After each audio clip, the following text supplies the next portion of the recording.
Hey guys, this is Hell Hades. This is a Raid Shadow Legends video. Okay guys, we've got a ton of stuff as ever dropping on that Monday morning. So I thought I'd just go through and run out what I think is going to be a decent level of like priorities. Now, some people will be doing the fusion. I think it's a decent fusion. I'm actually not doing it on either the free-to-play or the main, which means that I've got way more like free scope to do whatever I want to do. Obviously, if you're doing the fusion, it dictates a lot of where your time and effort go. But we do also have a few other things dropping in over the next couple of days. So we can see here, we've got a deck of fate coming in tomorrow for a champion. So, you know, it's going to be a tough one, right? When I look at this, it's like the deck of fate to get yourself the chance to flip cards and basically earn a bunch of rewards. It says here in the rewards, during this event, you'll be able to collect the champion fragments for the Knave of Hearts. This will be the only time you can get these fragments. And this is where I think, no, Raid let themselves down, or they back you into a corner, or you just like, whatever, I'll just ignore it. But this, as far as I know, is the only time we're going to be able to collect Knave of Hearts fragments. And, you know, you're basically going to need to flip almost every card in the deck of fate. Now, when I look at how you do that, if it was something around leveling champions, I think it's more accessible, but it's summoning souls from soul stones and getting artifacts and accessories. So very unlikely that if you're not a spender, then this one's going to be for you.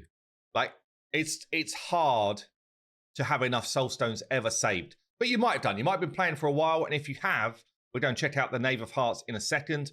Otherwise, just collecting the artifacts, generally, you just don't earn anywhere near the sort of points that you need to get it done without a few of the big soul stones. This is I think the disconnect. It's very hard if you don't have a chunk of eternal soul stones to get this type of stuff done. So yeah, that's one thing that's going down right now. We'll check out, in fact, maybe we'll just do it quickly now. The Knave of Hearts, I think, is a Night Revs. Could be wrong. Hatter's in here. Maybe I'm wrong. Queen of Hearts is in here. Where else would they put them?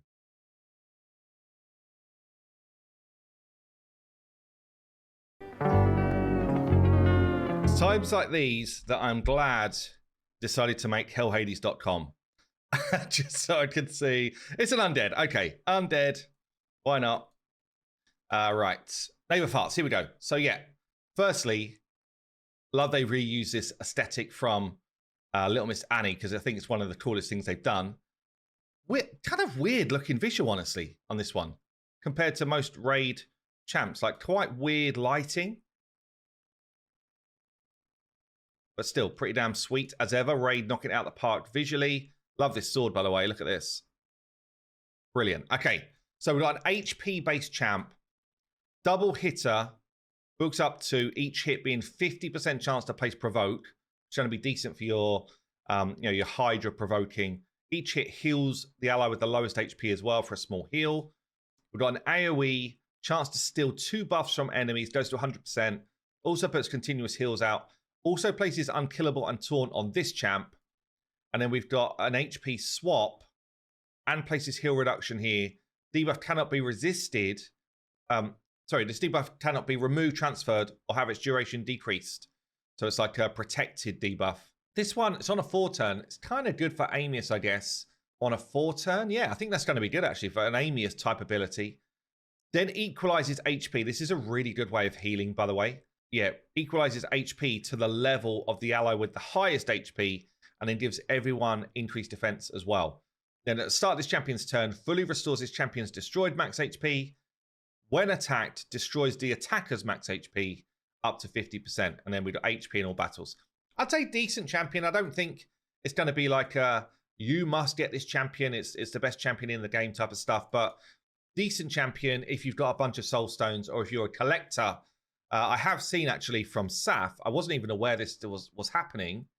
But if you manage to get all of the Alice champions, people are getting this, which is actually kind of nuts. A Cat's Gaze and a bunch of stuff if you collect all of them. So if this is the only one you're missing, then it might make you more keen to go after it if you knew about that. I've not seen that before, but there you go. Okay, we've also got on a summoning event here, you know, with the prisms. Again, you can go out and earn one of these prisms for free. I think it is in a tournament, the Sand Devil tournament here. So 3,800 points. On my main account, I'm going to do this in a breeze because I'm not doing the fusion. On the free-to-play, it's probably a bit of a bait. Now, you do get some other bits and pieces for the event tomorrow. So that might sway you a little bit, but it's only a couple of soul stones. That is not getting you flipping many cards, I can tell you that much. But you do get yourself a prism, and a prism does guarantee you an epic champion. Now, for me personally on my free-to-play, I'm looking around and I'm like, where am I going to spend my energy in the next few days? Champion training is always good, and I wouldn't mind these 70 shard points here because that will actually get me a shard. So I'm kind of like, that might be interesting. But the rest of the stuff, honestly, for a champion training is kind of trash. So I'm not super invested in that, but 2 shards is interesting always. We've got Dragon Tournament running anyway, where I could get an epic book, which is always helpful as well. Or I could go for the Sand Devil and guarantee myself an epic. And then when we look at the pool of heroes, now for anyone who's been following my free-to-play, I really need a Force champion, by the way. But that aside, just for anyone doing this, you're kind of like looking through the pool. So in terms of epics, I'd say there's a lot of mid-epics, honestly, in here. There's not many game changers. You know, you might get a lot of done with the miscreated monster, especially if you're struggling with Spider. That's very going to be useful. If you're an earlier game player, Talicia is very good. Doom Priest is always handy to have. Like, removing those debuffs is very handy. Rector, good healer, good reviver. Sepulchre is good for clan boss. Outside of that, though, I'm not looking here thinking, yes, let's go for the epic. In terms of the normal legendary pool, you got Theodore, who's absolutely, like, insane as a game changer. You've got Calvalax, also pretty damn insane for, like, these two both, like, dungeon game changers. You've then got Ancora, who is top tier as a reviver and an arena-style champ. And as a general champ, actually. She's just kind of top tier as a reviver. Then we've got Diaf, the Truth Shield here. Now, what we've got here, damage based on defense. I'm trying to remember what she does, actually. It's got the Ally Protect. Yeah, I mean, decent, again, but nothing too crazy. And we've got the, obviously, you always have one of these Unity guys. And this is the Knight Revs one, who is pretty nutty. Like, if you've got good Knight Revs, it's going to be pretty nutty for you. So I think there's a good pool of champs in here, but not crazy again. So, you know, if you're deciding where am I putting my resources, it's a bit of a funny one today. It's like a bit of a spread of, you know, what's right for your account and what is not. There's likely to be a 2 times coming at the end of the week, you know, in line with the fusion stuff, if you're doing that. But yeah, lots going on. But it's kind of like a lot of noise, honestly. There's a lot of, you know, dead-end stuff that isn't super high priority. So it might even just be one of these, hold your resources and wait for something better type of moments. Let me know what you think, though. Are you, like, all in for the Knave of Hearts? I'd love to know that down below.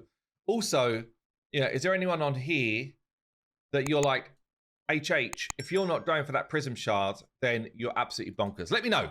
Anyway, I've been Hell Hades. I'll see you soon.